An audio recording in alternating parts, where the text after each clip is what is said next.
se mezclan evidentemente con otros elementos químicos más, ¿no? Y se generan todo lo que es las proteínas y básicamente un intercambio entre, a ver, se relacionan estos cuatro elementos básicos con otros elementos químicos. Por ejemplo, bueno, es importante la sal como alimento en nuestro organismo, que contiene la sal es una combinación de cloruro y de cloruro de sodio, de cloruro y sodio. Pero separado, por ejemplo, el cloruro separado del sodio, ambos son sumamente tóxicos. ¿Sí? Bueno, o si no, por ejemplo, tenemos, bueno, el agua es un elemento básico, evidentemente, donde se desarrolla o reproducen las proteínas, se producen proteínas. Bueno, esa cuestión de la producción de proteínas es relativo, ¿no? O las calorías, básicamente. Eh, porque nuestra alimentación, entonces nosotros, en nuestro cuerpo, en todo ser vivo, ¿no es cierto? Se produce un intercambio interno, pero también se toman elementos de fuera del cuerpo o del ser vivo, ¿no? Y entonces, en este proceso de tomar elementos de fuera del cuerpo, ¿no? Y realizar un proceso metabólico al interior del cuerpo, se generan diferentes ciclos. No, nosotros no generamos ciclos, sino que en nuestro cuerpo, tanto exógenamente como endógenamente, estamos influenciados por un conjunto de ciclos eh, de determinados elementos, o si no, determinadas moléculas o compuestos químicos. Entonces, por ejemplo, cuando les decía que estos cuatro elementos básicos de la vida, que son el carbono, el hidrógeno y el oxígeno, necesita evidentemente un ambiente favorable para que se puedan generar moléculas más simples o más complejas. Una molécula importante para la vida, por ejemplo, menos de los seres humanos, es la glucosa, o sea, el azúcar, que es producido por nuestro cuerpo, pero a partir de la ingestión de ciertos elementos básicos, como son el oxígeno y también el carbono, que los asimilamos a partir de alimentos que son generados por las plantas. Ahí tenemos una primera relación, podemos decir, a esta relación de intercambio de nutrientes que finalmente son intercambios de energía, ¿no es cierto?, entre las plantas y los seres animales, ¿no es cierto?, nos permite definir una, un concepto que es el de autótrofos y heterótrofos. O sea, autótrofos son aquellos seres vivos que producen sus propios alimentos, en este caso las plantas producen sus propios alimentos. Todo lo que requiere para reproducirse, para reproducirse, en el caso de las plantas, producen sus propios alimentos, pero evidentemente tienen que absorber de fuera del ambiente, ¿no es cierto?, los elementos básicos que van a convertirlos en nutrientes, que van a permitir reproducir la vida en las plantas. Pero no, los animales, en el caso de nuestra especie Homus, no, se, no producimos nuestros alimentos, dependemos de otros seres. Entonces dependemos de las plantas y dependemos también de otros animales. Entonces, un poquito más adelante veremos lo que es la cadena trófica, es una cadena donde hay un intercambio de alimentos. Entonces hay un intercambio entre la cadena trófica de los seres vivos, pero también con el ambiente. Bueno, entonces, en términos generales, entonces aquí otra vez vemos este concepto básico de la relación materia-energía. Bien, bueno, otra característica de la vida, no están confinadas en una membrana, están envueltas, estos elementos básicos, ¿no? Pueden autorreplicarse, guardan, copian y transcriben y transmiten información. Esta es la parte de, no estoy exponiendo, no he subido el material, yo estaba leyendo Me estaba vacilando solito. Solito me estaba jaraneando, disculpen.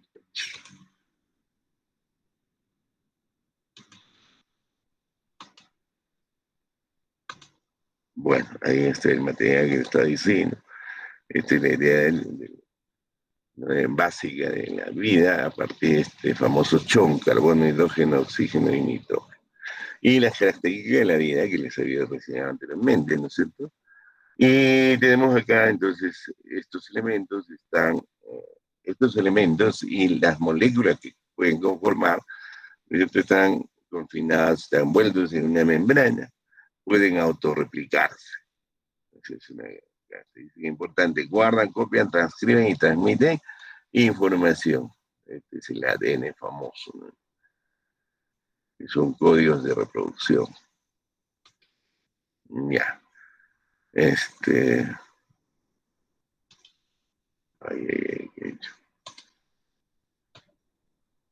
Bueno, ya. Guardan, copian, transcriben, guardan, copian, transcriben y transmiten información. ADN. Pueden sostener de manera continua procesos de transformación química, ¿no? A partir de esto que se llama acá en este punto, que es la transformación química que después derivó en el estudio de la transformación química, derivó en la bioquímica. Entonces se estudia básicamente el metabolismo.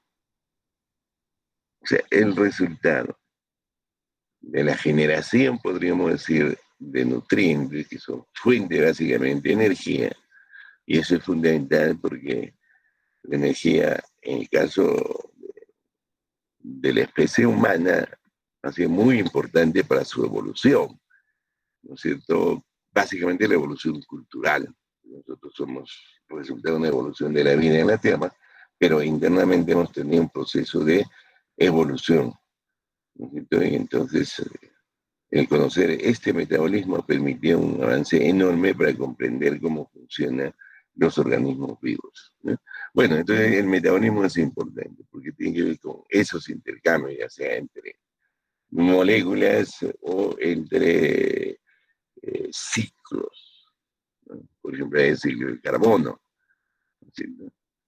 Entonces, donde las plantas juegan un papel muy importante. Bueno, algunos detalles más detalladamente vamos a ver más adelante, y eso es parte, por ejemplo, el ciclo del carbono. Entonces, las plantas inhalan dióxido de carbono y emiten, ¿no?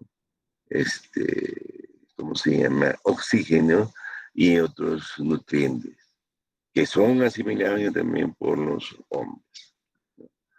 Bueno, entonces eso veremos. O también está el ciclo del agua, donde los nutrientes se diluyen en nuestro mecanismo, en nuestro aparato digestivo, y eso permite también una mejor asimilación de nutrientes por parte del cuerpo. El agua es importante. Bueno, dicen que Profesor, sí, sí, te no está escucho. grabando, profesor. Ay, mamá.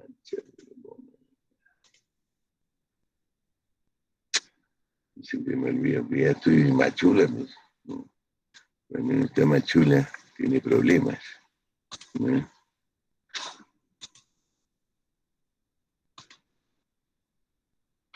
Cualquier observación que quieran hacer, me avisan nomás, por favor, ¿no?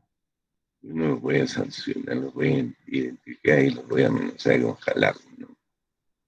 Si comete algún error, algo, me avisa, ¿ya? Si no entienden alguna cuestión, estoy para corregir cosas y contestar interrogantes. Ahora, yo les pregunto muchas veces y ustedes no me responden nada, entonces está mal. Está demorando el inicio de la grabación.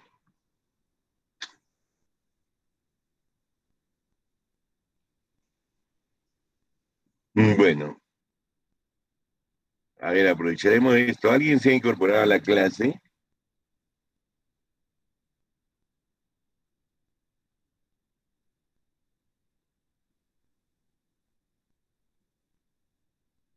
Profesor, con respecto a la lista, la compañera Camargo me estaba diciendo si usted le había escuchado cuando ella dijo presente, porque creo que tiene problemas con su audio.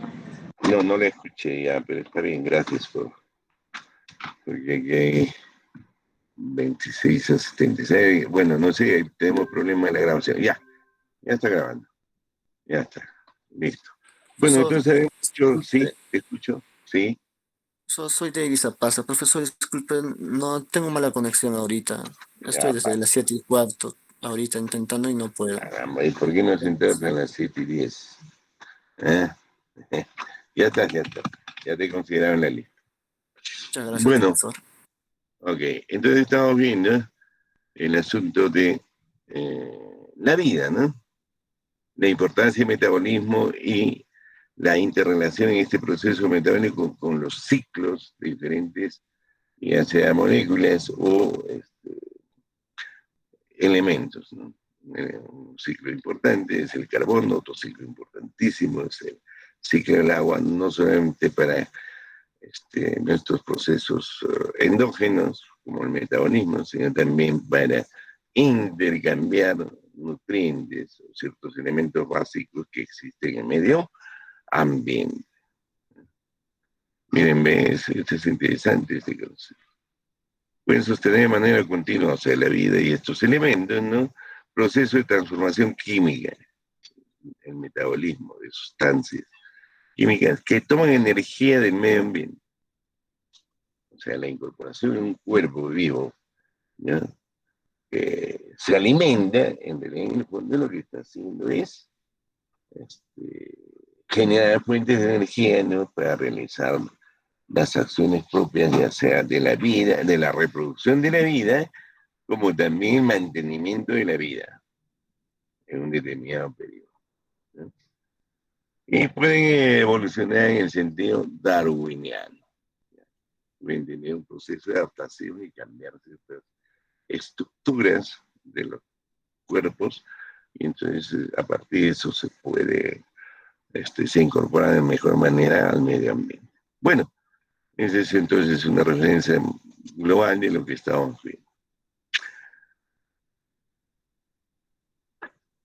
Listo, bueno, aquí está un resumen de todo lo que le he estado viendo, ¿no? La vida para generarse y luego desarrollarse necesita nutrientes, energía, agua en estado líquido y un tiempo relativamente prolongado para que la materia evolucione químicamente. La materia es la que evoluciona. Necesito la materia viva, una vez constituida la vida, una vez que aparecieron los primeros seres como las cianobacterias, empezaron a complejizarse, hemos dicho, y se generaron de las primeras células, ¿no? Eso es un conjunto de proteínas que tienen capacidad de reproducción, ¿no? Aunque hay células como las neuronas, por ejemplo, que una vez que nacemos con una cantidad determinada de neuronas y se desarrollan con nuestro crecimiento, desarrollo como personas, pero después ya no se vuelven a reproducir, sino la cantidad de células, de las neuronas con las que llegamos, con esa cantidad, eh, comenzamos a perder. Si maltratamos nuestro sistema nervioso, nuestro cuerpo se pierden células, ¿no? Bueno, ya después ya viene el concepto de la sinapsis en la vida misma, y precisamente en la intercomunicación de señales que emite nuestro cerebro a partir de ciertos estímulos, ¿no? Genera cierto tipo de reacciones que son transmitidas a partir de todo el sistema nervioso, que, o sea, circula información, órdenes mediante todo el sistema nervioso, ¿no? Que una característica importante es la organización del sistema nervioso mediante cierto tipo de redes, ¿eh? Y donde la sinapsis o centros, podríamos decir, de almacenamiento y redireccionamiento de órdenes, ¿no es cierto?, permite, cuando más sinapsis de ella, habrá más inteligencia, más capacidad de pensamiento. Bueno, ya, vamos. Vamos a evitar algunos detalles porque eso iremos tomando en cuenta conforme se desarrolla el curso. Y sí que tenemos temas específicos para ciertas cuestiones o conceptos que acá estamos desarrollando. Bien, entonces, en resumen, la vía para generarse y luego desarrollarse necesita nutrientes, energía, agua en estado. Y quiero en un tiempo relativamente prolongado para que la materia evolucione químicamente. Finalmente, nuestra evolución como seres vivos de diferentes especies, evidentemente tiene una base química, ¿no? De complejización de los componentes químicos de los que está compuestos los seres vivos y nosotros también. La teoría de la evolución de la vida más acertada propone un mundo ARN, ácido ribonucleico, anterior al mundo del ADN, ácido desoxirribonucleico actual. El ARN en el mundo primitivo habría funcionado como una molécula autorreplicante. Entonces aquí hay la característica del ARN es que se tenía capacidad de autorreplicarse cada célula, pero ya cuando pasamos al N, obviamente vamos a tener una reproducción sexual. Hasta que eventualmente se desarrolló una estructura de conjunciones catalíticas mínimas, confinada por una membrana de lípidos semi-impermeable, protocélulas. Ya comienza a aparecer esa membrana básica, ¿no es cierto?, que hemos visto en las características de los seres de la vida. Están confinadas en una membrana. Están cubiertas, o sea, este conjunto de relaciones de materia y energía a partir de reacciones químicas, podríamos decir, están envueltas en una membrana de lípidos. ¿Qué significan lípidos? Grasas, ¿no es cierto? Semi-impermeable, protocélulas. No es totalmente impermeable. Las reacciones químicas no están, ¿cómo se llama?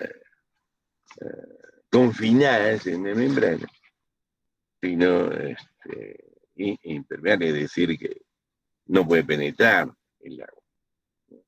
Es semi-impermeable, nos permite, ¿no es cierto?, la incorporación de agua, filtraciones a través de esa membrana, donde luego se sintetizó el ADN, molécula precursora e indispensable para un funcionamiento de todos los seres vivos con el mundo celular que conocemos. La referencia está en este texto, Ortega Gutiérrez, 2015, el orden geológico de la vida, una perspectiva meteórica. Ahí se utiliza en este artículo. Ahí ustedes tienen la referencia. Bueno, bien, entonces tenemos esa definición de vida. Y entonces queremos un resumen de lo que sería la naturaleza en sí y su relación con la evolución. Bueno, acá dice las nuevas naturalezas, desde el Big Bang y las colisiones entre protoplanetas hasta 100. Hay nuevas naturalezas desde el Big Bang y las colisiones entre protoplanetas, ¿no? Ya cuando comienzan a disminuir la temperatura del universo y de solamente ser partículas subatómicas se generan los átomos. Ahí no vamos a discutir primero cuál es el huevo o la gallina, simplemente estamos describiendo un proceso de cambio de esa energía básica a partir de las partículas subatómicas, ¿no? Y después se generan los protones, mejor dicho, los átomos, a partir de la reunión entre electrones, protones y neutrones, y esos átomos sueltos comienzan a concentrarse, a colisionar, a mezclarse, y entonces se genera ya la materia, ¿no? Y después de que se genera la materia, se acumula y se forma ya el sistema solar y los planetas. Entonces, digamos, llegando a este Las nuevas naturalezas surgen a partir del Big Bang y la formación de estos protoplanetas y sus colisiones. Y esto siempre va a ocurrir, hasta un segundo después de la eternidad. O sea, siempre.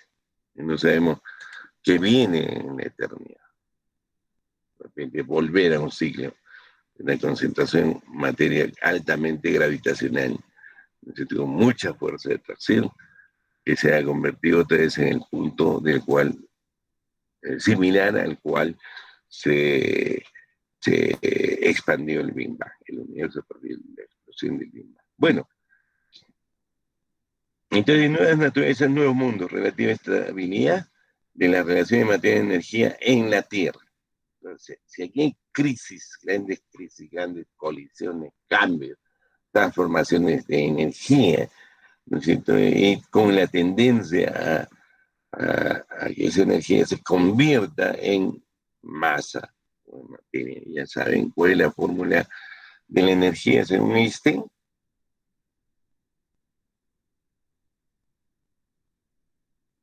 No recuerdan del colegio. E es igual a m por c al cuadrado, donde E es la energía, m es la masa, materia podríamos decir, por la velocidad de la luz al cuadrado. Entonces ahí Einstein demostró precisamente esta relación entre masa y energía. Es decir, la energía se puede convertir en masa, pero también la masa se puede convertir en energía, ¿cierto? Entonces, ¿a qué sería igual la masa? La masa sería igual a la energía sobre la velocidad, ¿no? Bueno, en fin. Y entonces aquí hay ese proceso de solidificación, podríamos decir, a partir de varios elementos. Uno de los elementos básicos es el silicio, ¿no? Bueno, todas la litósfera, el nombre me he olvidado, no recordaba en la anterior clase. La litósfera está básicamente compuesta por silicio, pero el núcleo de la Tierra hay una gran concentración de, de fierro. Entonces, y también tenemos una capa, la hidrosfera, que es agua.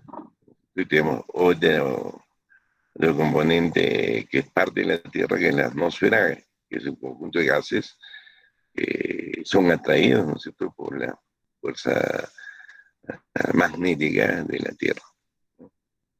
Después veremos cuán importante es el magnetismo y el electromagnetismo, que es un poco el mundo que una vez descubierto, ¿no es cierto?, nos ha permitido las tecnologías actuales, básicamente las TICs, ¿no? Bueno, entonces vemos en un mundo de información, podríamos decir, en permanente caos entre materia y energía, a un mundo de relativa estabilidad de la relación de materia y energía en la Tierra por tiempo, las eras que hemos visto. Ahorita vamos a repasar este otro concepto de eras que habíamos visto anteriormente, ¿no?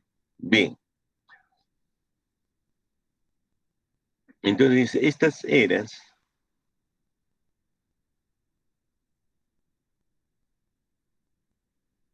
que son en grandes eras, la era cenozoica, ¿no? Aquí ya también está empezando de más abajo, ¿no? La, prezoica, o sea, antes de la vida, mesozoica, media vida, primario, secundario, por eso, y ya en la etapa terciaria. Esas son las eras que vamos a repasar en un rato.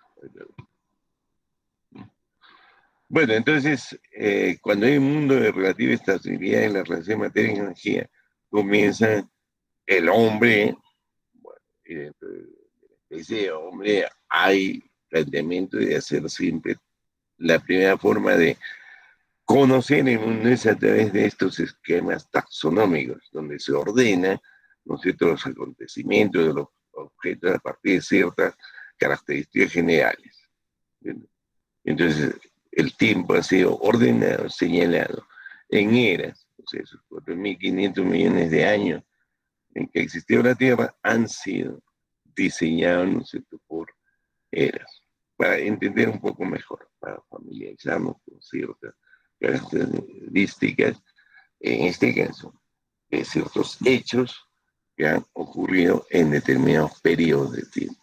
Bueno, después entonces de estos nuevos mundos pasamos a nuevos entornos ambientales, condiciones que son condiciones propicias para la vida, que vienen acá los periodos.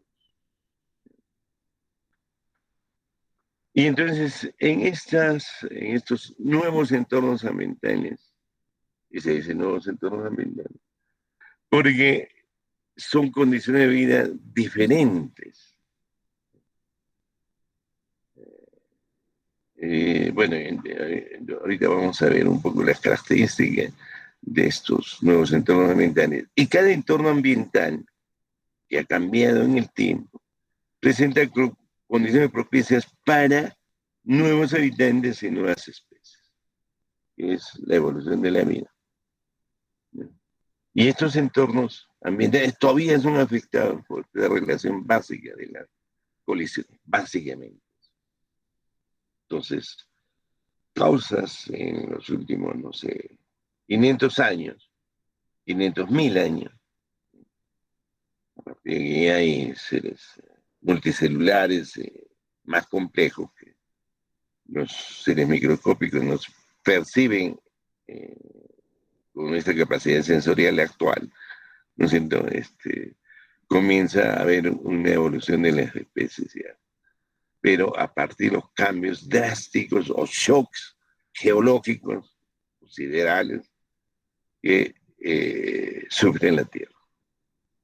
Entonces, a un proceso de relativa estabilización viene un shock externo. Los últimos 500 años, básicamente. Aerolitos son el problema. Ya no hay choque de planetas, ya no es como en el caso de estos protoplanetas que eh, eh, chocó una parte conformada por la Tierra y otra que venía del espacio y chocaron y se fundieron uno, pero expulsaron también la Luna, ¿no? Pero a su vez esas porciones, esos protoplanetas salieron, ¿no es cierto?, de la expansión del universo y de la concentración de algo de masa en el Sol. Pues, y una parte de la masa concentrada del Sol, varios protoplanetas, pues formaron los planetas que conocemos actualmente. Después la Tierra estuvo bombardeada por meteoritos, ¿no?, asteroides, etcétera, aerolitos, que incluso, según algunas teorías, serían los cuerpos que trajeron agua. Imagínense cuánto habremos sido bombardear la Tierra, que tenemos el agua como el sector más importante que cubre gran parte de la superficie de la Tierra. Bueno, en fin, entonces esta relativa estabilidad, ¿no es cierto?, pasamos a nuevos entornos ambientales que han sido cambiados, modificados a partir de shocks geológicos, vamos a decir, ¿no? Pero ya no es la dimensión del surgimiento de la naturaleza en la Tierra. Bueno, y estos cambios, periodos, nosotros vivimos también en este periodo Holoceno, que algunos agarran y le llaman, ya no debe ser Holoceno, sino más bien estaríamos, bueno, la parte final del Holoceno sería el Antropoceno. Definido el Antropoceno, pues que el hombre en especie dominante ya en el planeta. Bueno, sigamos. Entonces, nuevos entornos ambientales, condiciones propicias para la vida en la Tierra, esos son los periodos, y después entramos ya a nuevos habitantes y nuevas especies. Y son regidos, ¿no es cierto?, por una evolución de la vida en la Tierra, nuestro comportamiento químico, los diferentes componentes que se complejizan y comienzan a evolucionar la vida en la Tierra. Bueno, y se generan cada uno de estos nuevos entornos, van a generar nuevas especies dominantes, como les había señalado, por ejemplo, que ahora la especie dominante en el Holoceno. Y solamente, miren, dura, ha tenido una duración de 10.000 años. O sea, de este momento a 10.000 años atrás, es lo que se llamaría el Holoceno. Nada, ¿no es cierto?, en comparación de, de los 4.500 millones de años, ¿no es cierto?, que se habría conformado ya definitivamente la Tierra, ¿no? Si ustedes recuerdan ¿cómo se llama? Este vídeo de Gaia, nuestro planeta, entonces que la vida, la presencia o el tiempo en el cual, si nosotros comparamos el número de años, los 4.500 años, los sabemos proporcionales a los días de un año, ¿no es cierto? El número de días de un año, tomando en cuenta sus horas, días, horas y minutos y segundos, la presencia del hombre sobre la Tierra habría sido solamente 5 minutos de 4.500 millones de años, ¿no? O sea, no somos nada en la evolución de la Tierra, pero nos hemos convertido en una especie dominante que está destruyendo el medio ambiente que propició la evolución, ¿no?, del hombre, lo incorporó, le dio un ambiente para poder reproducirse. Evidentemente, esa reproducción de la especie Homo, o de nosotros los humanos, ¿no es cierto?, ha tenido ciertas características especiales. Capacidad de creación cultural. Bueno, a veces el término creación es muy fuerte porque dice, bueno, el único que puedo crear, ¿no es cierto?, es Dios.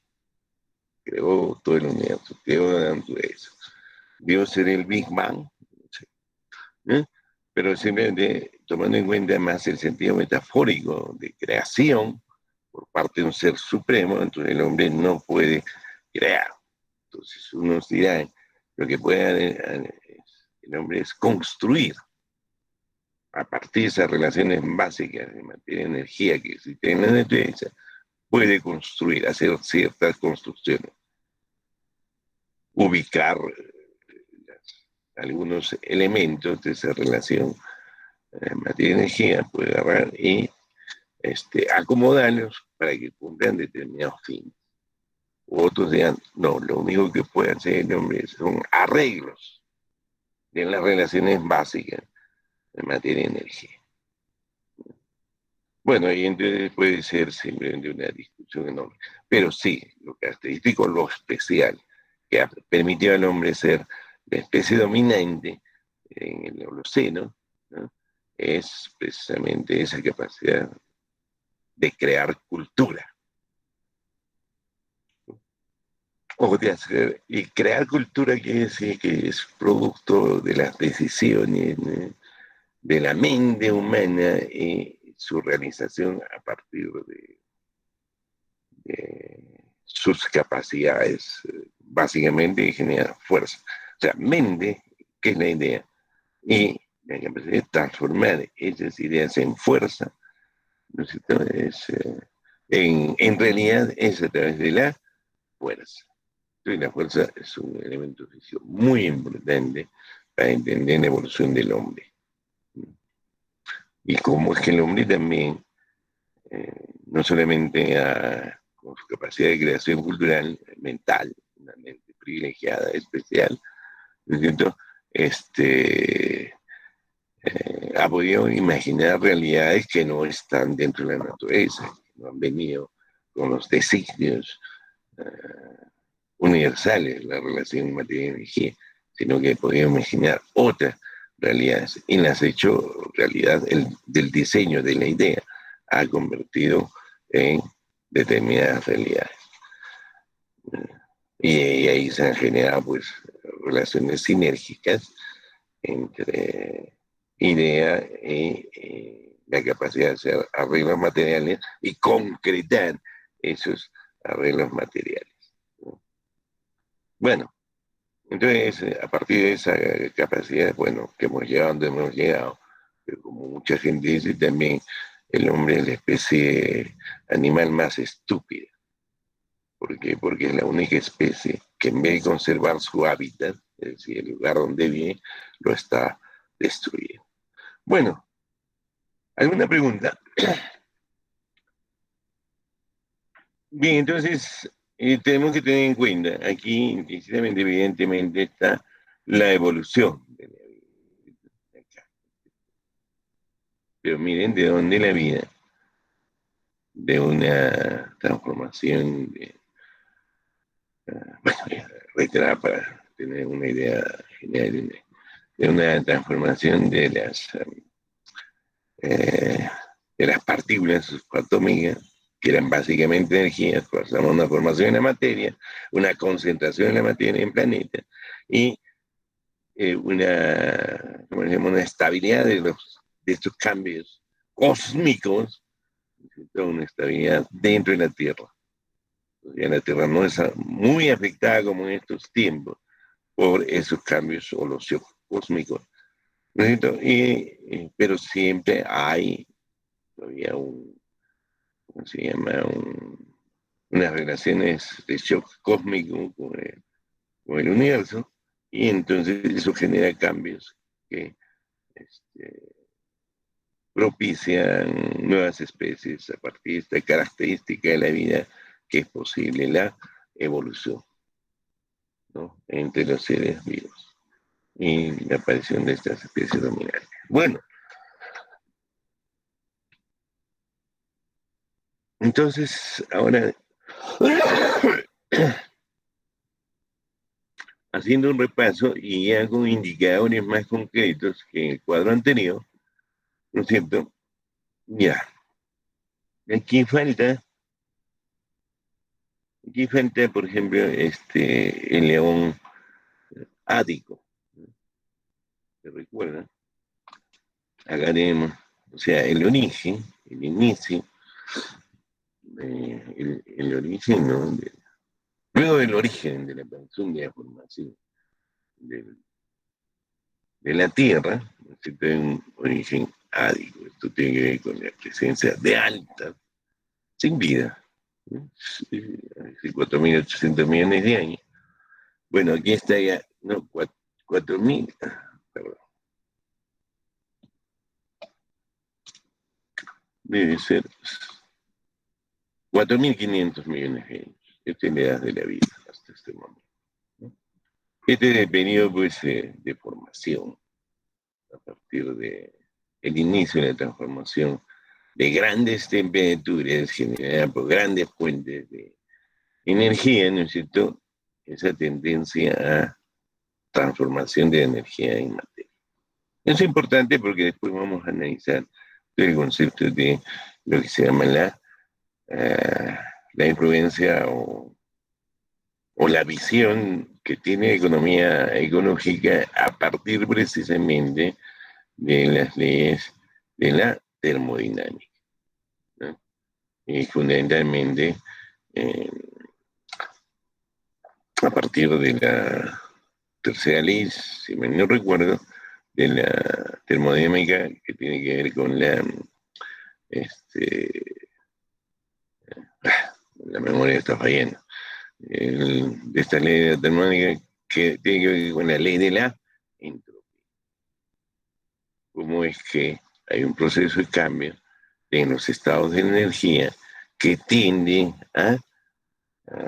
¿cómo se llama?, a perder capacidad, a perder la capacidad de energía. Hay continuos procesos de transformación de energía que finalmente significa, ¿no es cierto?, pasar que la energía comienza a transformarse en otros estados y esa energía, esa materia transformada a partir de los procesos de, entrópicos, comienza a perder capacidad de generar fuerza.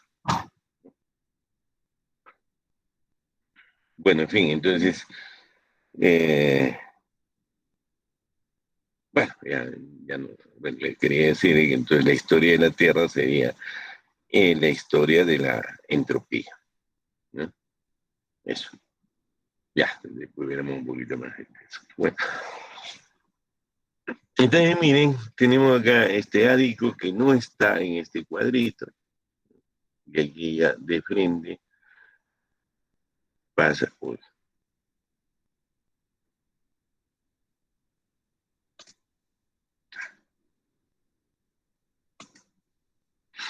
aquí al Cámbrico, que también que es el cuadro que, o sea, este cuadro estaría, ¿no?, descrito a partir ya de este precámbrico, ¿no?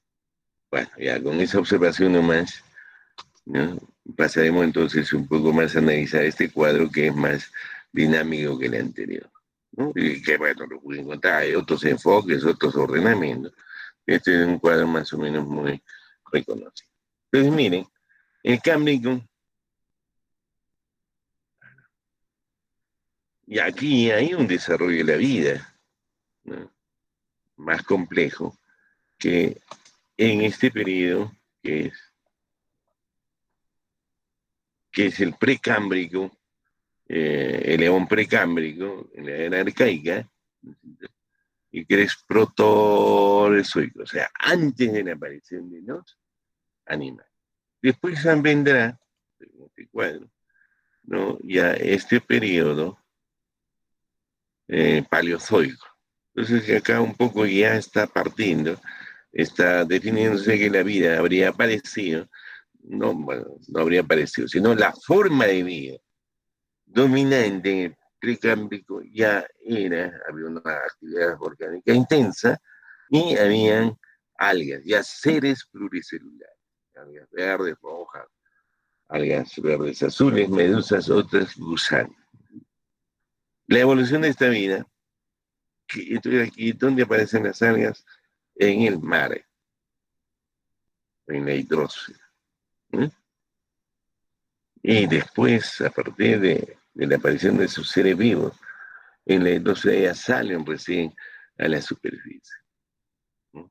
Y entonces aparecen los peces primitivos mucho más complejos que estos, y aquí eran seres animados, podían moverse, y en cambio acá todavía eran vegetales y muy simples. Entonces hay una aparición de los peces primitivos y los moluscos.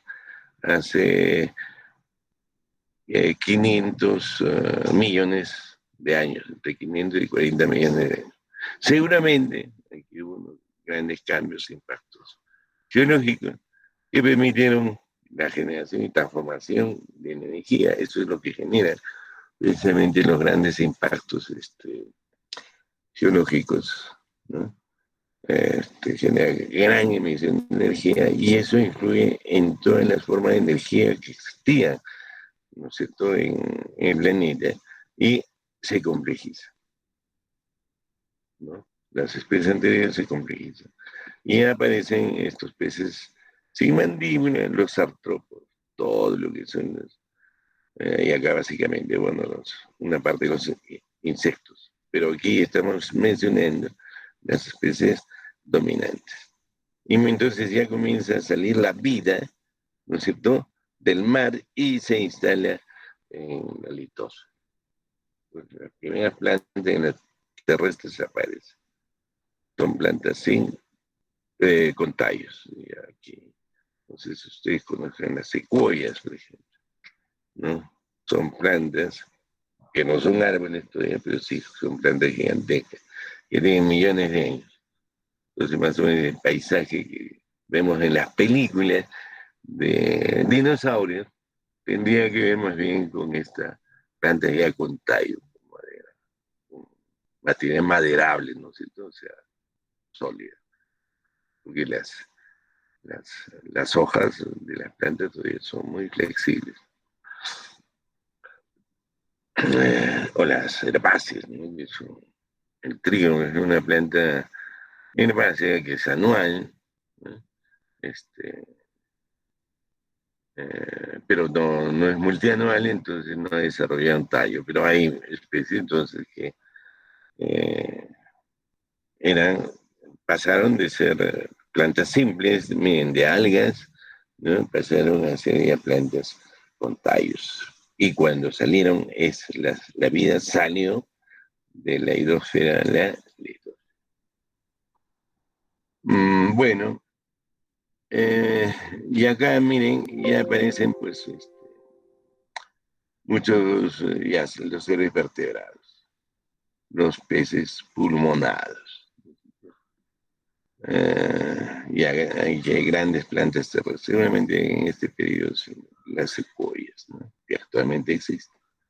Los 20 personas, si unen su mano, 20 personas, sus brazos pueden rodear una secuoya. ¿Dónde son gigantes?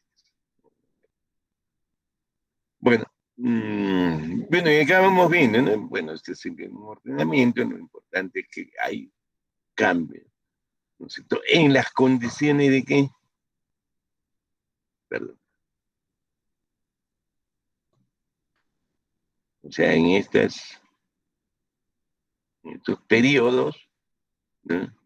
Estamos viendo condiciones propicias para la vida, para determinadas formas de vida, señor.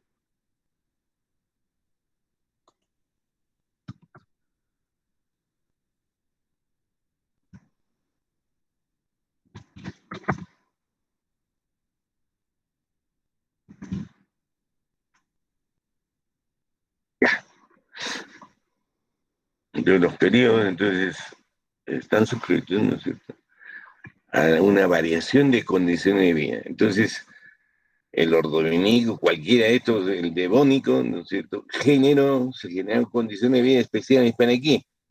Para que hubiera muchos vertebrados marinos, peces pulmonares, y en la litosfera aparecían grandes, evolucionarias, pequeñas formas de vida vegetal marina a grandes especies de plantas ya terrestres. O lo mismo aparece el carbonífero, que este es un periodo muy interesante, ¿no?, que duró 65 millones de años, y entonces aquí comienzan a aparecer eh, insectos gigantescos, anfibios, primeros reptiles. Entonces estos anfibios viven tanto en el agua como en la superficie terrestre. Y aparecen los primeros reptiles, que después cambian las condiciones del carbonífero, las condiciones en la vida, pasaremos al Pérmico. Entonces, es el reinado ya de los insectos, insectos gigantes. Los fósiles se encuentran cada vez más y son estudiados este periodo Pérmico. Bueno, igual otros, ¿cuántos años? 280, otros 65 años también, 55 años, 55 millones de años. Y acá bajamos. Cuando vemos la vida, ya comenzamos a bajar, ya no se vamos a contar por miles de millones de años, sino la evolución solamente se encuentra en cientos de millones de años, decenas de millones de años. Bueno, entonces el Pérmico, entonces han cambiado las condiciones, para ciertas formas, las condiciones, para propiciar la aparición de nuevas especies. O sea, cada uno de estos periodos hay cambios de del, del ambiente, que es donde se desarrollan las especies vivas. Y acá, evidentemente, algún cataclismo en la Tierra. Y comienza a haber la evolución de la vida, sea por la acumulación del tiempo, ¿cierto?, o sea por un gran cataclismo, y entonces aparecen los primeros dinosaurios. Ya este periodo ha sido muy novelado, llevado al cine. y aparecen los primeros dinosaurios en el Triásico. Otro cambio gigantesco. Aparece el Jurásico con el auge de los dinosaurios donde había un tirano rex, no sé, tiranosaurio rex, entonces seguramente especie dominante. Viene un cataclismo, esto se documenta en el Golfo, en el actual Golfo de México, ¿no? Y aparece ya también el tiempo en el cual los mamíferos, pequeños mamíferos acá, tamaño de estos reptiles evolucionados que fueron los dinosaurios, estos disminuirán su eh, tamaño y aparecerán los mamíferos. Acá la reproducción de los seres vivos a través de huevos, en cambio acá los mamíferos serán a partir de las matrices de las hembras de estas especies de mamíferos, ¿no? Se fractura la Pangea. ¿Recuerdan eh, el video de Al Gore cuando su amigo preguntó si alguna vez estaba unida África y América, ¿no? En sureste sí, africano, y el noreste americano, si estaba unido o no, y le dijeron que no. Bueno, entonces ya pues ahora se conoce que hubo una Pangea, pan total, ¿no es cierto? Toda la tierra sería la traducción, ¿cómo se llama? De esta palabra Pangea, ¿no? Bueno, entonces había un solo bloque de litosfera, por ejemplo, y que se fue fracturando, se fueron separando. Eso evidentemente generó pues, grandes cambios ecológicos o ambientales. Y bueno, acá, si bien es cierto, se extinguen aquí los grandes dinosaurios, aquí subsisten todavía dinosaurios, pero ya se extinguen definitivamente esos reptiles, ¿no?, de gran tamaño. Bueno, los taxonómicos de la vida les han llamado dinosaurios. Aparecen bosques de madera, aparecen las plantas con flores. Entonces, mire, a partir de las plantas evolucionan a una capacidad de reproducirse a partir de aparatos reproductores. Normalmente acá, cuando hay algas, pues bueno, acá no aparecen tanto los hongos como también los helechos, cuyos mecanismos de reproducción, ¿no?, por ejemplo, los helechos a través de esporas. Y entonces, pero en cambio ya cuando aparecen las plantas con flores, es que las plantas se pueden reproducir a partir de un aparato sexual. Se va complejizando la vida, se va asegurando más la reproducción. Porque también en este proceso de cambio desaparecieron muchas especies, hubieron extinción de especies. Pero estas fueron por causas, ¿cómo se llaman? Naturales. Y ahora la extinción que estamos enfrentando, porque hay muchas especies que están desapareciendo. La desaparición de una especie significa la extinción de la misma. Y la extinción de la vida era cuando está en peligro muchas especies. Y a partir de un proceso de evolución que dura por lo menos decenas de millones, ¿no?, de años, se puede notar la evolución de la, de la, ¿cómo se llama? La evolución de las especies. Entonces, miren, a partir de estos pequeños mamíferos, ya van a empezar los primeros primates, nuestros antecesores. O sea, toda la especie, no, es género de los primates, comienza a aparecer hace 65 a 54 millones nomás de años.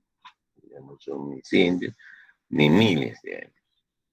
Bueno, y ya en el Eoceno habrá un dominio de los mamíferos, evidentemente. Son otras condiciones, ¿no es cierto?, de vida, porque propicia tanto el desarrollo de los mamíferos, la aparición de los mamíferos, como el dominio de los mismos. Y entonces miren, acá nos muestra esa tendencia de la evolución de la vida a partir de los primates, ¿no? El dominio de los mamíferos, y los primeros primates están relacionados, ¿no es cierto? Bueno, con los grandes mamíferos, pero básicamente con estos primeros prosimios, que son los antecedentes para el Holoceno, donde un dominio total, podemos decir, sobre la naturaleza, el Homo sapiens, ¿no? O sea, nosotros. Después ya vendrá, pues aquí están los grandes, ¿cómo se llaman los grandes mamíferos? Como fueron los mastodontes y, ¿cómo se llaman estos? Los mastodontes y los mamuts, ¿no? Aquí, en este Mioceno. Acá, entonces, miren, en el Oligoceno surgen los Alpes, o sea, una gran colisión, podríamos, presión dentro de la litosfera europea, ¿no? Que genera el levantamiento de los Alpes como montaña. Igualmente, paso con el surgimiento de los Andes. Y se formaron esto que llama el vals peruano, se formaron ricas montañas. Pero en términos productivos, evidentemente, la llanura es más productiva que las ricas montañas, donde no hay, donde se genera un proceso de erosión, la acaparable, que surgió en millones de años, ¿no? Como consecuencia de la acumulación de compuestos de silicatos, ¿no? Que en las llanuras. Con el surgimiento de las montañas, evidentemente, se lavan, ¿no? Los compuestos de silicato, o la tierra, y bueno, se generan erosiones, pero también se genera la, ¿cómo se llama? Este surgimiento en las montañas, ¿no? Entonces también genera diferentes niveles de temperatura que después van a condicionar la vida en esa zona, porque se produce una concentración de agua sólida en las altas montañas y se genera ahí ecosistemas especiales. Entonces, bueno, otra vez vemos este concepto de las condiciones propicias para ciertos tipos de vida, que serían los periodos. Bueno, en fin, entonces, básicamente, entonces aquí lo que estamos viendo, vamos a una evolución desde los mamíferos, pero que evidentemente tenemos sus antecedentes en los dinosaurios, y los dinosaurios tienen sus antecedentes en los reptiles, y los reptiles tienen sus antecedentes en los peces, cuando comienza a salir la vida, ¿no es cierto?, desde el mar. Y los peces, entonces, a su vez, tienen antecedentes en una edición que se hicieron los prepeces, podemos decir, los moluscos, hay una edición, que finalmente surgen, ¿no es cierto?, es parte de la evolución, el paso de vegetales a animales, ¿no? Bueno, entonces aquí básicamente el sentido entonces de lo que tenemos que encontrar acá es cómo en cada una de estas escenas han cambiado los contextos, los ecosistemas que han propiciado, ¿no es cierto?, junto con la forma, la capacidad de evolución de los seres vivos, junto con el cambio de condiciones ambientales, han generado formas de vida diferentes cada vez que cambiaba el ambiente, cada vez que reaccionaban los seres vivos en ciertas condiciones de evolución. Eso es lo importante. Bueno, después dirá el tiempo. Y en este cuadro, entonces, este Holoceno, que es el periodo actual que estamos viendo, ¿no es cierto?, nos lleva al predominio de Homo sapiens sapiens. Pero antes de Homo sapiens sapiens, ¿no es cierto?, y aparece después de un periodo de desglaciación, que heredamos del Pleistoceno, ¿no? Donde estos prosimios, pro homus, ¿no? Comienza a hacer su aparición. Y tenemos entonces ahí estas especies como los australopithecus, ¿no? Pithecus significa mono, ¿no? Entonces austral sur, entonces es una especie de homínido que se encuentra en el sur del África. Aparece el Homo erectus, el Homo habilis, el Homo robusto seguramente, ¿no? Acá falta, bueno, el Homo robustus, el Homo sapiens, etcétera, ¿no? Que terminará acá en el Homo sapiens sapiens, ¿no? Bueno, entonces acá lo que estamos viendo es una constatación y toda esta taxonomía, este enfoque taxonómico, ¿no es cierto? Tiene un total respaldo científico, ¿no? Donde básicamente concurren muchas ciencias, ¿no? en, en la conformación de este enfoque que se ha hecho sobre enfoque taxonómico sobre la evolución de la vida y también el tiempo, el cambio en los contextos propicios, ¿no es cierto?, para determinadas formas de vida.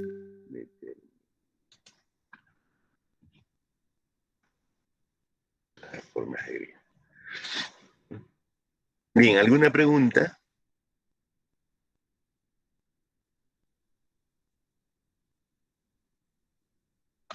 Bien.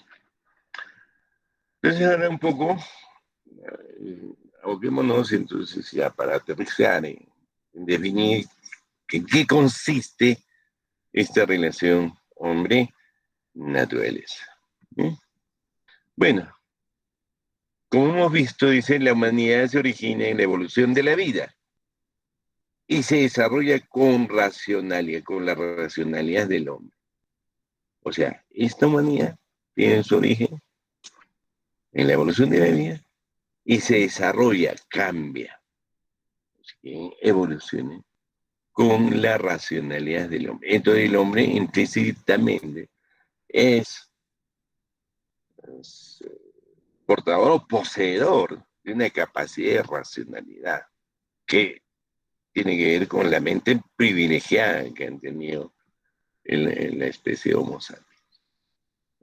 Entonces, de nuevo, para ver este concepto. La humanidad se origina en la evolución de la vida y se desarrolla con la racionalidad del hombre, el uso de la tecnología y la capacidad de sentir bajo condiciones culturalmente construidas. Pues lo que hace el hombre tiene que ver con la cultura, ¿no? Y construye o hace arreglos, ¿no es cierto?, en estas relaciones básicas entre materia y energía. Conoce cuáles son las leyes que dominan esas relaciones a nivel sensorial, pero también a nivel racional. Nosotros, claro, cuando el hombre no ha evolucionado mucho mentalmente, su cerebro todavía es pequeño, conoce el mundo a través de sus sentidos. Y después, cuando evoluciona más allá su cerebro, el hombre comienza a entender el mundo, a conocer el mundo a partir de la razón.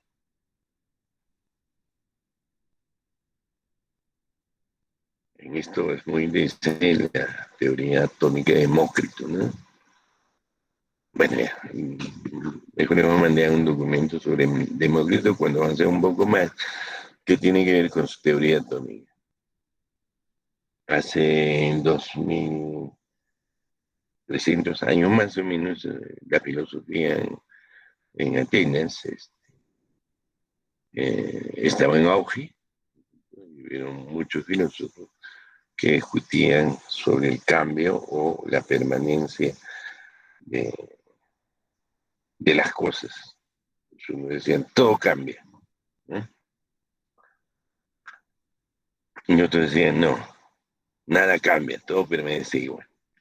Entonces, a partir de esta discusión, agarra y dice, Demócrito es un filósofo griego, no, hay cosas que no cambian, y lo que cambian precisamente son aquellas cosas que están conformadas por esas cosas que no cambian, que se llaman átomos. Las cosas que no cambian son los átomos. Entonces, solamente con pura razón agarró el planteo, ¿no es cierto?, la teoría económica. El átomo de carbono, el átomo de hidrógeno, oxígeno, nitrógeno, no sé, uranio, badanio, el helio, el, eh, el hidrógeno, ya, todas estas cosas cambian, no cambian. Están compuestos por determinada cantidad de electrones, determinada cantidad de neutrones y protones en su núcleo y se acabó. Eso permanece constante.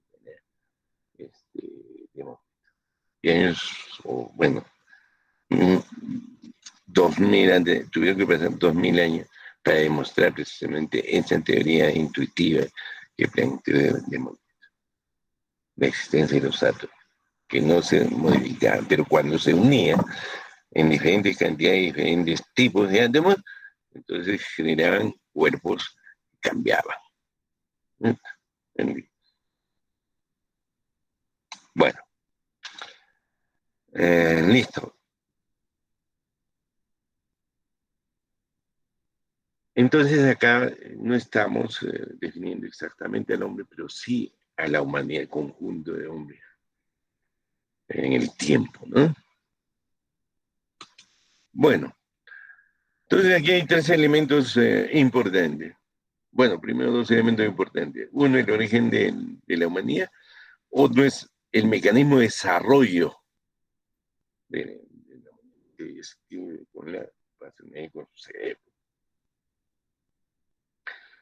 Y con lo que ha podido hacer el hombre, construir estas construcciones culturales, entonces, un proceso sinérgico de simbiosis, si se quiere, entre racionalidad, tecnología, y esa tecnología lo ha estimulado a que conozca más el mundo, maneje de mejor manera la relación materia-energía. Pero también tiene una característica importante que es la capacidad de sentir. Y muchos dicen que esta capacidad de sentir está en el alma gobierna finalmente una parte del cerebro, entonces se queda el alma. Y ahora con descubrimiento de estas, ¿cómo se llama? Partículas, se ha encontrado que hay partículas que traspasan la materia. Entonces, esas partículas, ¿no?, que conformarían el alma. Bueno, ya,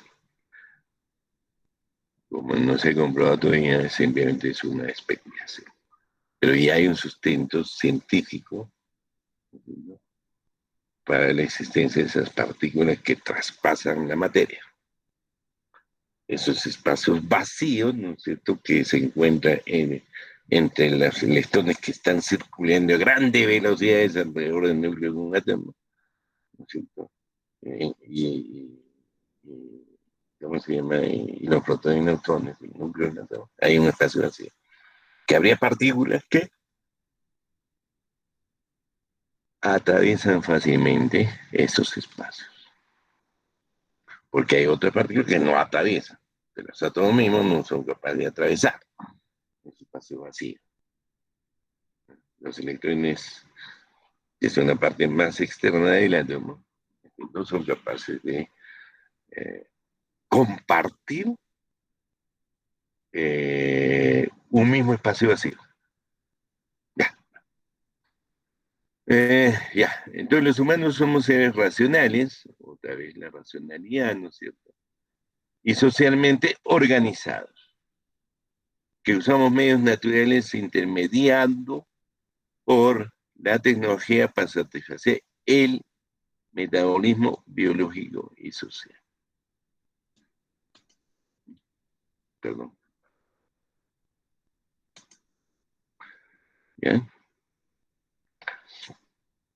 Entonces, miren, a partir de esta definición de metabolismo biológicamente, básicamente, existe entonces, se ha creado lo que se llama el metabolismo social. Es decir, un conjunto de mecanismos para la reproducción de la sociedad, del grupo de personas o de hombres que se juntan bajo ciertas normas. Bueno, se llama institución.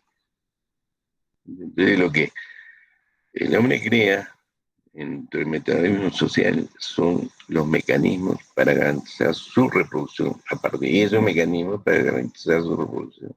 Entonces, se llaman normas.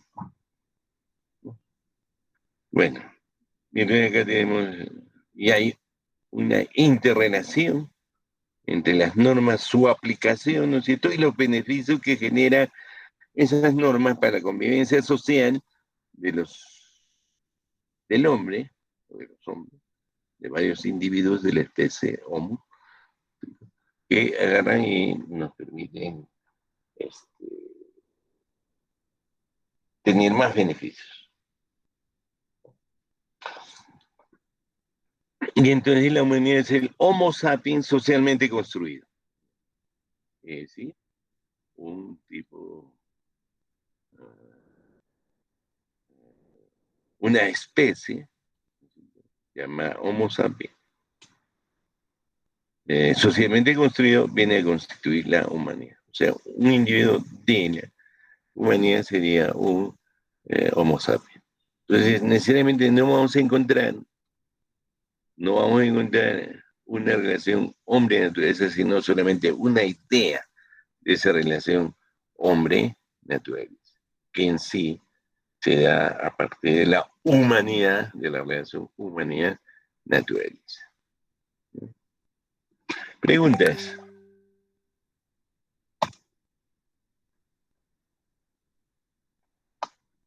A ver, bueno, de acá estamos, de estos conceptos, ¿no? O sea, de este concepto general sobre la humanidad, ¿no? Entonces, el concepto está compuesto por varios, con varios, varias definiciones, varios conceptos. Bueno, y todo lo que hemos estado viendo, algunas referencias generales, ¿no? Porque claro, aquí básicamente tenemos dos conceptos, el metabolismo biológico y el metabolismo social. ¿Qué sería el metabolismo biológico? Es el conjunto de transformaciones químicas que se efectúan constantemente en las células de los organismos vivos.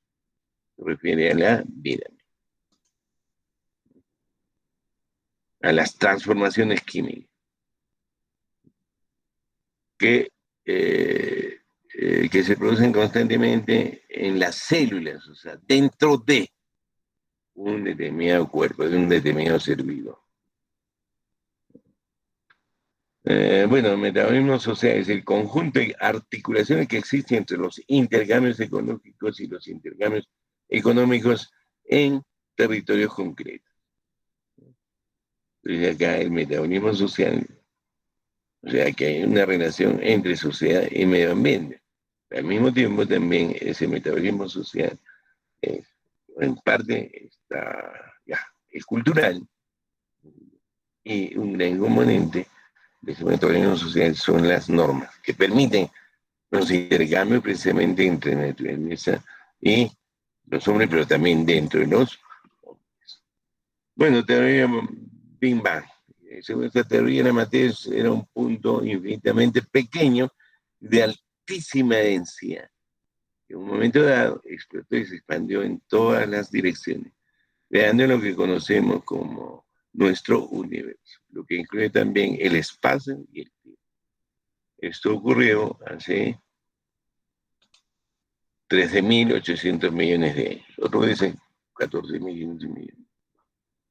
Y se supone que va a desaparecer, se va a volver a concentrar, va a haber una implosión, también va a haber una explosión. El Big Bang va a ser también una implosión, un proceso de concentración de todo lo que se dispersó, un proceso de concentración. Y como dice Putin, ¿no? Yo sé cuándo va a acabar el fin del mundo. ¿Cuándo va a ser el fin del mundo? Y agarra y dice, va a ser de acá a 14.500 millones de años en que volvamos al estado inicial del Big Bang. Bueno,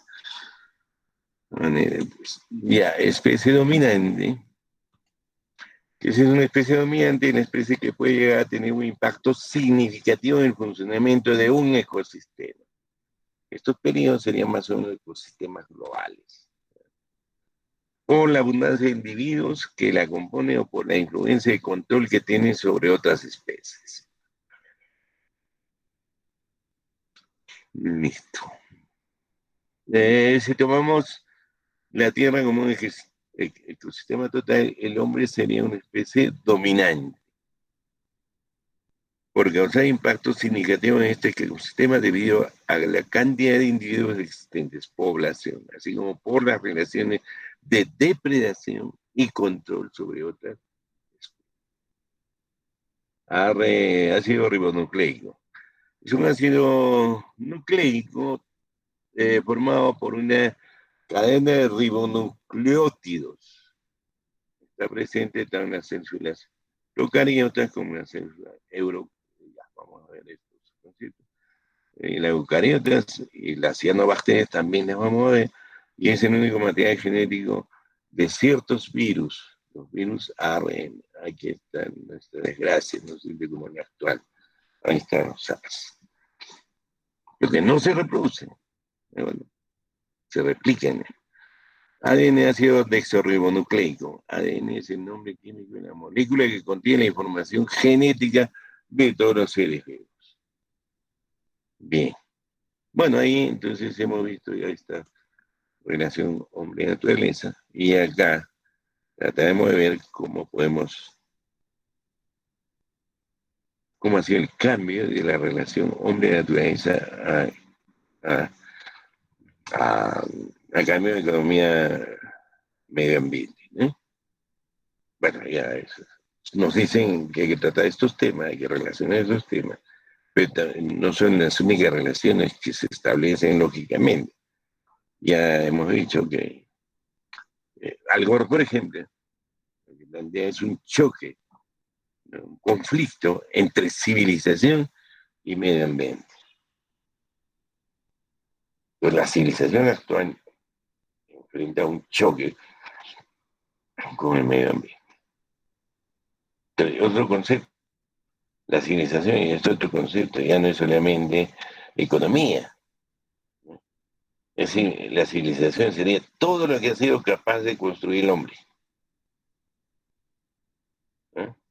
Y sería un stock, la idea de un stock, de la acumulación,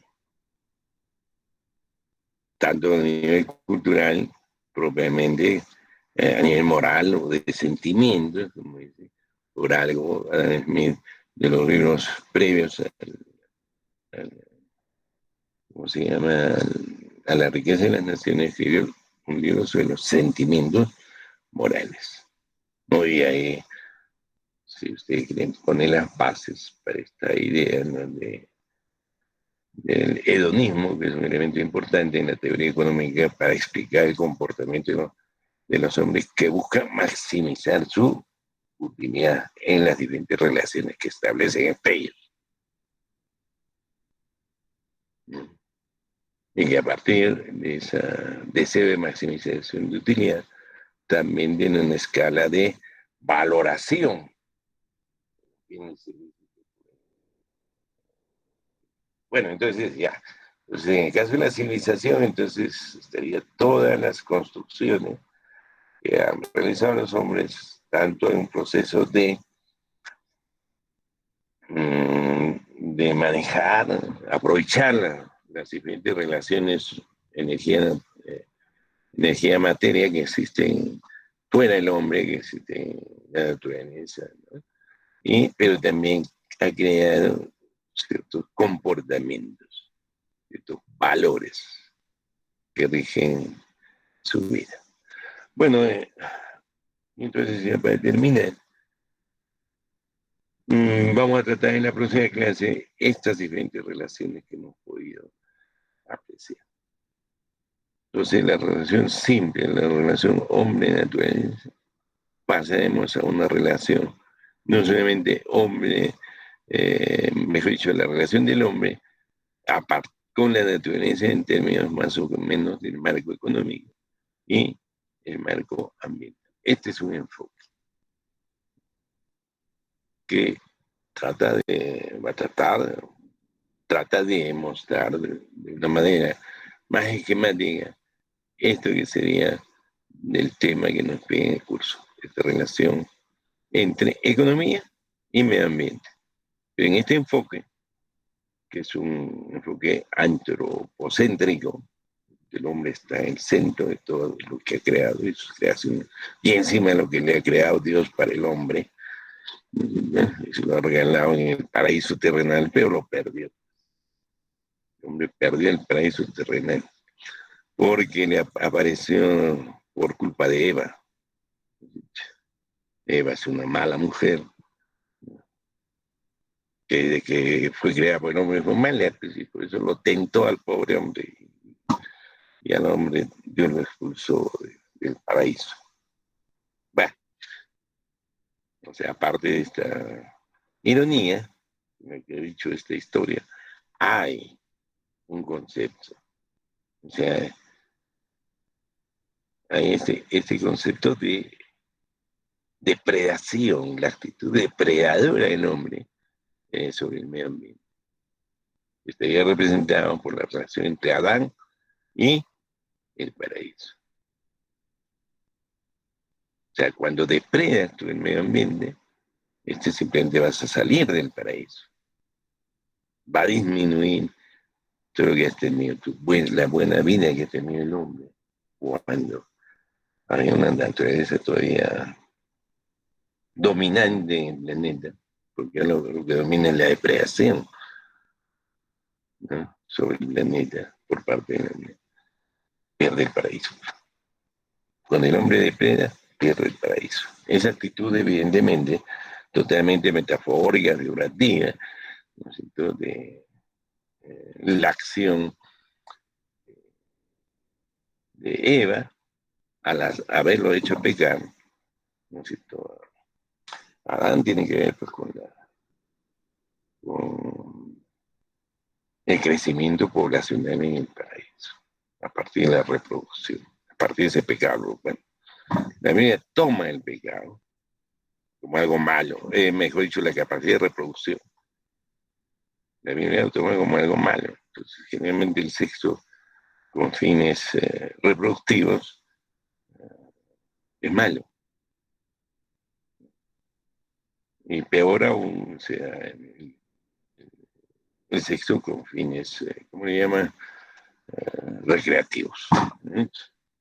Si ya malo con fines reproductivos, el sexo con fines recreativos es peor. Bueno, pero esa es una forma de entender metafóricamente que la población, ¿no es cierto?, o el surgimiento de la capacidad reproductiva ya de la especie humana genera crecimiento poblacional. Y eso, sí, y ese crecimiento poblacional dependerá del medio ambiente. ¿Entiendes? Y perderemos el paraíso. Bueno, ¿alguna pregunta? Bien, muchachos, entonces nos quedamos acá.